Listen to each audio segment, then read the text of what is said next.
Olá, tudo bem? Está no ar mais um Universiência, o primeiro programa brasileiro de TV e internet realizado por meio de uma parceria entre TVs e instituições públicas de ensino superior nordestinas. Aqui a gente acompanha a ciência produzida no Nordeste brasileiro. Veja quais as pesquisas científicas vamos conhecer hoje. Oxigênio analisado em árvores da Caatinga pode ser um indicador de secas. Vamos entender a relação entre crustáceos, peixes e vegetais. Você vai conhecer um projeto coordenado pelo Instituto Federal do Maranhão, que incentiva a produção de pequenos piscicultores. E ainda, cientistas da Universidade Estadual do Sudoeste da Bahia encaram o desafio de plantar café conilon em altitudes totalmente contrárias à preferência da espécie.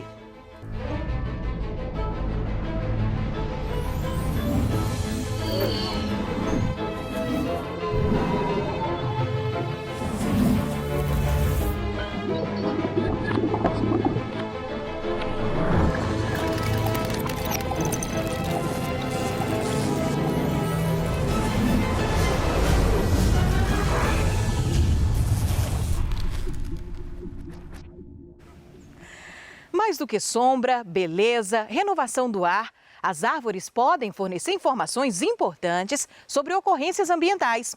O registro de incêndios florestais, por exemplo, deixam marcas visíveis. É possível também analisar oxigênio e observar o indicativo de seca na Caatinga. Quem faz essas interpretações é a dendroecologia, ciência que extrai informações dos anéis de crescimento no caule das árvores. Os cientistas da Universidade Federal de Sergipe explicam o assunto pra gente.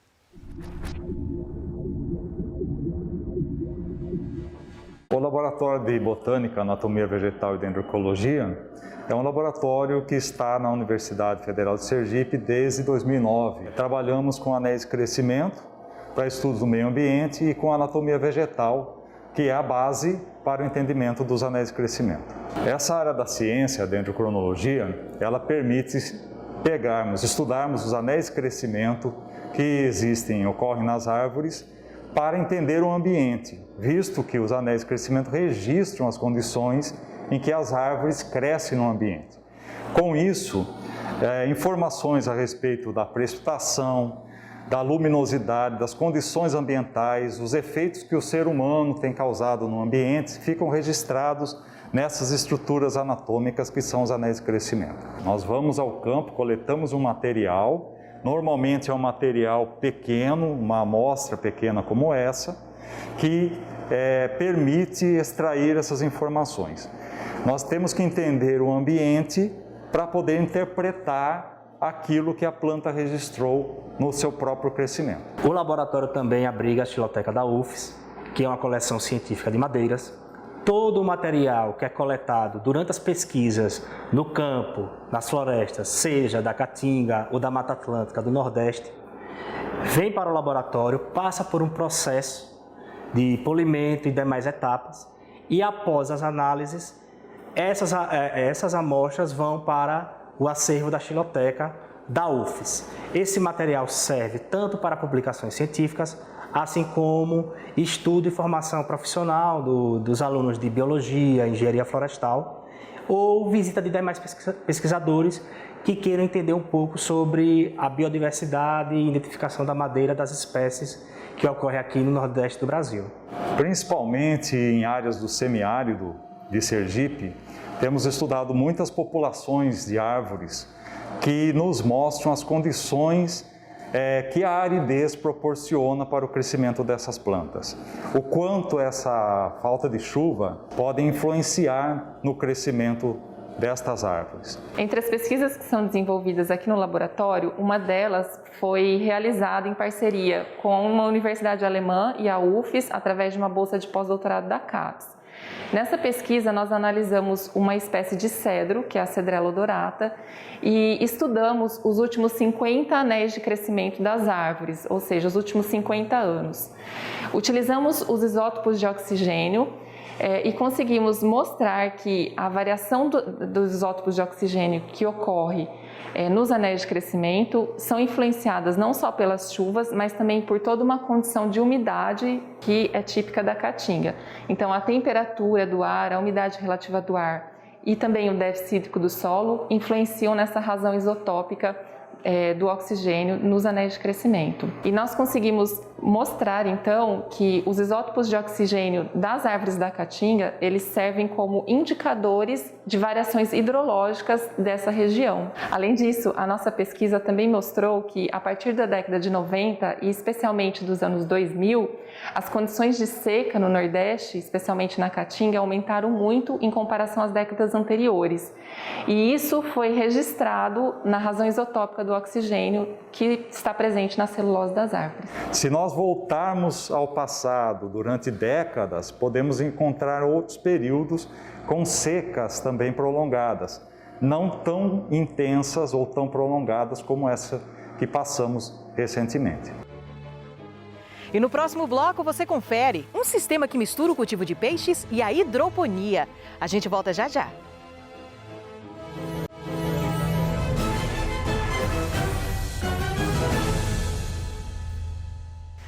Criar peixes ou crustáceos associados à plantação de vegetais em sistema de hidroponia, ou seja, em água. Esse é o princípio da aquaponia. Na Universidade Federal do Ceará, professores utilizam a técnica sustentável para criar tilápia, plantar alface e gerar renda extra para o pequeno produtor. Parece até um buquê de noiva, mas é apenas um pé de alface. O tamanho avantajado tem explicação. Ele é totalmente livre de agrotóxicos e foi cultivado de um jeito diferente. Estamos no Departamento de Engenharia de Pesca da Universidade Federal do Ceará, um lugar onde se estuda muito mais que peixes. A ideia foi da equipe do professor Oscar Pacheco. Eles resolveram apostar num consórcio entre a criação de tilápia e a plantação de alface hidropônico. Essa criação, do alface juntamente com os peixes é chamado de sistema aquapônico, que é a junção da aquicultura, que é a criação de organismos aquáticos, com a hidroponia, que é o cultivo de vegetais sem solo. O que acontece é que a água de descarte da criação das tilápias e dos organismos aquáticos de maneira geral, ela é rica em nutrientes. E essa água rica em nutrientes, quando ela é descartada no meio ambiente, ela causa um tipo de poluição chamada eutrofização. Então o que acontece aqui é que a gente utiliza a água proveniente da criação dos peixes rica em nutrientes para passar pelas alfaces. Então a alface ela não fica totalmente submersa na água, somente as raízes da alface ficam dentro da água, e quando a água da criação dos peixes passa pela raiz das alfaces, ou seja, outra hortaliça qual for, ela absorve os nutrientes da água e se desenvolve. Os pés de alface são plantados em calhas, que ficam sobrepostas aos tanques de cultivo de tilápia. O custo não é alto, com as calhas feitas de canos comuns abertos ao meio. Bombas fazem a água dos peixes circular pelas calhas, levando para os vegetais uma água rica em material orgânico. A Daniela fez desse projeto sua tese de doutorado em engenharia de pesca, uma pesquisa que ela já compartilha com os estudantes da graduação, já que ela também é professora substituta do departamento. Os peixes vão estar no tamanho certo para o consumo em 6 meses e a alface levará no máximo 40 dias para chegar no ponto de colheita. O sistema gera produtos durante o ano inteiro. O que eu posso tirar de mais importante dessa nossa pesquisa com o sistema aquapônico é que é um sistema rentável, onde você pode produzir peixes e hortaliças no mesmo ambiente, trazendo um alimento de qualidade para a população e usando o mínimo de água possível, já que a gente trabalha com um sistema de recirculação. A gente não usa nenhum tipo de agrotóxico, então esse alface ele é produzido livre desses químicos, e também a gente não usa outros tipos de solução, como na hidroponia, usa-se uma solução nutritiva. Aqui a solução nutritiva que a gente usa é a água dos peixes, que é rica em determinados nutrientes, por exemplo, como o nitrogênio e o fósforo. Aluna do 3º semestre e bolsista de iniciação acadêmica, Risete também participa do projeto. Fico muito feliz de uma ideia assim, de sustentabilidade, né? Já que o nosso planeta está passando por essa situação, né? Os recursos alimentares estão, né? A população aumentando, o recurso alimentar diminuindo, e essa é uma ideia renovável, né? Sustentável. Como eu estou no 3º semestre, né? Já iniciei na pandemia. Poder participar de um projeto aqui na estação me ajudou muito na parte prática, né? Entender mais esse lado, não ver só a teoria. A sustentabilidade é um dos destaques nesta pesquisa, já que o sistema é econômico no uso da água. Aqui se utiliza no máximo 10% de toda a água que seria usada num sistema convencional de produção de alface e peixes. Isso porque a água é reutilizada de forma prolongada, sendo reposta apenas por causa da evaporação e das lavagens dos filtros. A solução pode ser uma alternativa rentável para o homem do campo. Para aquele produtor que dispõe de pouca água, né, se a gente conseguir montar realmente um sistema desse de recirculação, com certeza o pequeno produtor vai conseguir tirar o alimento para a família e ainda conseguir ganhar uma renda extra, né?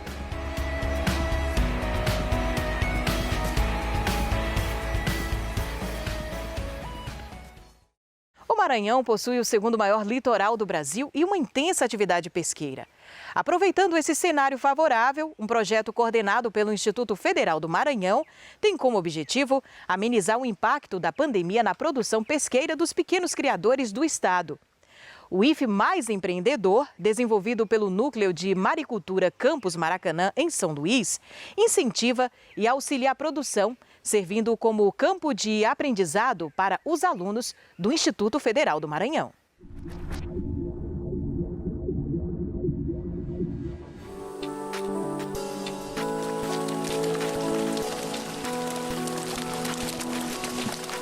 O projeto Avaliação do Impacto da Pandemia em Piscicultura de Pequeno Porte na Zona Costeira Amazônica, especificamente na Ilha do Maranhão, tem como objetivo avaliar quais foram os impactos da pandemia e especificamente em empreendimentos de médio e pequeno porte. É importante ressaltar que esse projeto ele é coordenado por mim, que sou do IFMA Campus Maracanã, mas também envolve uma ação multicamp com o IFMA Monte Castelo e o IFMA São José de Ribamar. Então tem um grupo de professores trabalhando de diferentes áreas para conseguir prestar uma consultoria efetiva a esses empreendedores.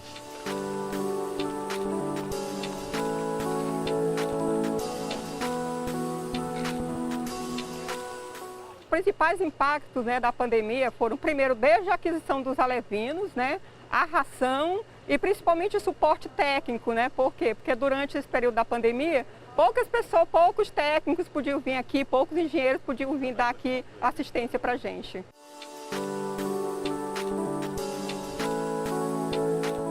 Esse projeto ele tenta focar também no ensino, na pesquisa e na extensão. Então eles terem essa vivência com o produtor é muito importante, porque ele consegue entender quais são os riscos da atividade no dia a dia, como o manejo deve ser realizado. Então essa troca entre aluno e produtor é importantíssimo, porque quando ele chegar no mercado de trabalho, ele vai estar mais apto a lidar com as situações do dia a dia de um empreendimento.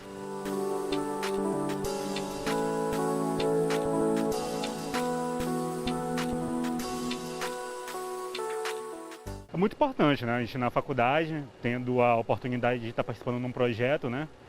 Faz com que a gente cresça num período de estudo, né? A gente já começa com uma prática bem grande, né? Acompanhando os pequenos produtores. E isso faz uma diferença absurda durante todo o período da nossa vida acadêmica, né?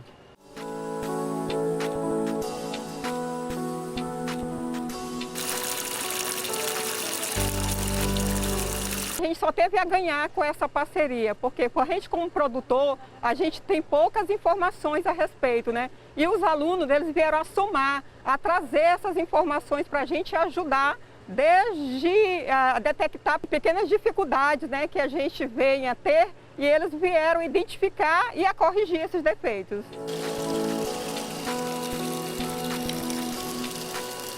o contato com o produtor é interessante porque quando nós dialogamos sobre a atividade, nós podemos identificar pontos no empreendimento onde podem ser tecnicamente ajustados, né? Então isso pode otimizar a produção e aumentar a produtividade do empreendimento.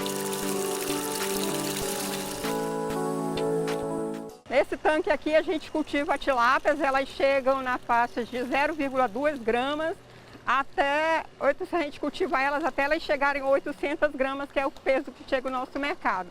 O tanque tem um tamanho de 5 metros de diâmetro, né? Então a gente trabalha com uma densidade de 50 peixes por metro cúbico, né? Que dá um total de 1000 tilápias, né?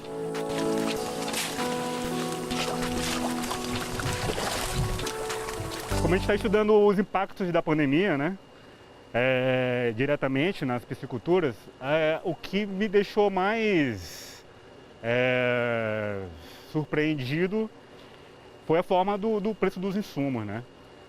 E isso tem vindo da maioria dos produtores que nós acompanhamos, né? E isso é um complicador.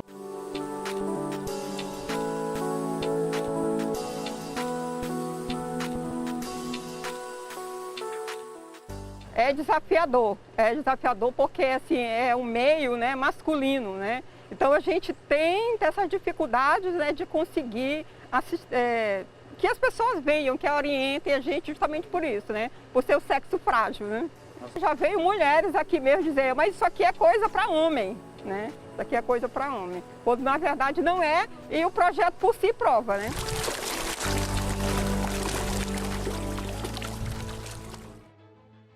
Daqui a pouco, na divisa entre Minas e Bahia, um cafeicultor encarou um desafio junto com pesquisadores da Universidade Estadual do Sudoeste da Bahia.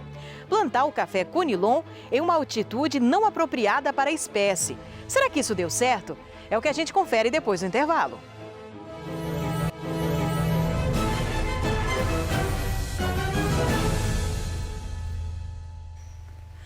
Quem produz café sabe que o tipo arábica é plantado em altitudes mais elevadas.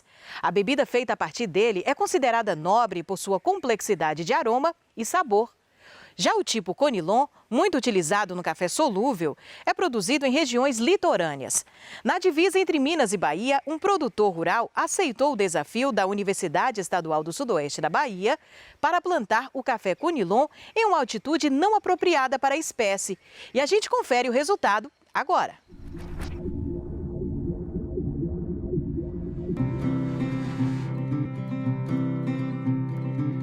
Café arábica, né? Coffee arábica, ele foi encontrado na Etiópia, nas montanhas da Etiópia. Então, ele é adaptado a regiões altas, acima de 700 metros. Entre 600 a 1000 metros, 1000 metros e 100, por exemplo, Chapada Diamantina, 1.300 metros. Colômbia, 2.000 metros. Então, quanto mais elevada a montanha, melhor vai ser para o café arábica. Na montanha, a gente tem que clima? Temperaturas baixas, baixa luminosidade, né? Então, favorece o aroma do café, né? E o desenvolvimento da planta. A origem do Conilon já é a bacia do Congo, né? Do rio Congo, ali naquela floresta quente, com muita água, muita chuva. Então, onde é que nós vamos plantar o Conilon, baseado em sua origem? Próximo ao mar, próximo aos rios, né? Com muito sol, temperatura mais elevadas, né? E muita chuva, porque a origem dele é isso. Só que o melhoramento genético faz com que, né, graças a Deus deu inteligência ao homem para pesquisar e melhorar a planta e elevar esse Conilon para áreas um pouco mais altas.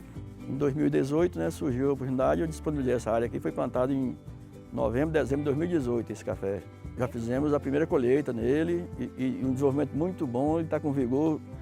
Por coincidência, eu tenho arábica dessa mesma idade em outra propriedade minha ali e que esse Conilon está superando o arábica em vigor, em tamanho, em produtividade. Entendeu? É uma opção a mais para o produtor baiano aqui do Planalto da Conquista, que tem como implantar esse café também, é uma opção a mais para o produtor, né?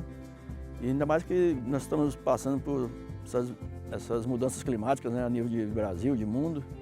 As temperaturas vêm aumentando muito ano a ano. A gente sabe que o café, o arábica, ele não suporta temperaturas muito altas por um período longo. Já o conilon é o contrário, ele suporta bem. Então, quem sabe, na frente pode ser uma opção muito forte para a região nossa, baiana aqui, né? São aproximadamente 2 campos de futebol, entendeu? Passa um pouquinho de 21 metros quadrados, né? São 2 hectares, entendeu? Os desafios foram muitos, né? Primeiro, plantar conilon numa área onde planta arábica, 800 metros. Nós estamos aqui na divisa de Minas com Bahia, né? A 800 metros. Então, aqui é uma região tradicional, produtora de café arábica. Para que plantar o conilon aqui? Porque pelas pesquisas, as revisões que nós fazemos de literatura, nós vimos que o próprio estado do Espírito Santo, que é o produtor de conilon, já estava levando a cultura do conilon para 600 metros, né? Brasília também, que não é uma região produtora de café, mas tem lá fazendas plantando conilon a 800 metros. Então, nós fomos desafiadas pela Embrapa Café a elaborar um projeto de pesquisa do café conilon para o estado da Bahia, nessas áreas onde o conilon ainda não está, né? Então, o primeiro desafio. E o segundo desafio é encontrar uma propriedade que nos acolhesse com a nossa pesquisa, porque a gente não podia levar essa pesquisa lá para o UESB. Lá nós estamos numa altitude quase 900 metros, mas é muito seco. Então falta água, né? Então a Fazenda Sol Nascente, o senhor Gilson Maia, nos acolheu aqui com essa pesquisa. Daí a vantagem da pesquisa. A pesquisa é para isso, para observar quais são os clones que melhor vão se adaptar nessa altitude. Então a gente está tendo esse cuidado, né, aqui mesmo tem vários clones aqui que estão se destacando pelo vigor, pelo tamanho. Tem clones mais precoces, clones medianos e clones tardios, né? Aí isso tudo aqui esse ano já foi mostrado isso aqui, né? Teve café que chegou bem mais cedo, outro está médio, outro ainda verde, né? Aí a pesquisa está indo bem, né? Nesse sentido aí, a gente está sempre observando, está faltando ainda quantificar, né, a colheita. Aí isso aí vai ser um trabalho a cargo da UESB, dos pesquisadores, para a gente fazer fechar esse contato, né, para quantificar isso aí, para ir para o papel, né, para as pesquisas. Claro que vai ter aquelas linhagens que melhor vão se adaptar, né? Então, daí a importância da gente, como produtor, observar, né, os pesquisadores também, a gente, tudo um trabalho conjunto aí, né, para a gente definir depois, no futuro, quais vão ser os melhores materiais, né? Aí, a partir daí, você pode multiplicar esses materiais para você implantar em outras regiões, né, assim, com essa altitude, acima de 800 metros. Bem, e aí, por que o conilon vai entrar? Por quê? O conilon é uma planta rústica, o café conilon é uma planta bem rústica, é uma planta que vai muito produtiva, o custo de produção é menor, então para aquele pequeno produtor que não pode fazer um café despolpado, porque o custo é mais elevado, as adubações e tudo mais, e que vai produzir um café rio, né? Então, se ele tiver uma área mais baixa em sua propriedade, ele pode fazer a opção pelo café conilon, onde com um custo inferior ele vai ter uma alta produtividade, né? Hoje a saca do café conilon está de R$600, R$500, R$600, ali em Eunápolis e Itabela. Então, com menor custo, um pequeno produtor que tem uma área mais baixa em sua propriedade, ele pode ganhar muito mais dinheiro de que ele está plantando o arábica nessa área baixa. Então ele pega a fazenda, as áreas mais altas planta o arábica e as áreas mais baixas ele pode plantar o café conilon, como você observa aqui, né? Daquele lado lá você tem o arábica, do lado de cá o conilon. Eu estou muito satisfeito e eu acho que, quem sabe, daqui a alguns anos nós vamos ter um polo até grande do conilon aqui nessas regiões de Chapada, nossa, aqui as Chapadas Altas, chamada, né? Que é Planalto da Conquista, né? Que é mais alta. Aí a gente também está aberto aqui a qualquer produtor aí da Bahia, aí, o estado quiser, nós estamos aqui à disposição para mostrar, né? A gente está aí para isso, porque eu acho que ninguém vai guardar resultado de pesquisa para si, né? Acho que a gente tem que compartilhar com os demais produtores, né?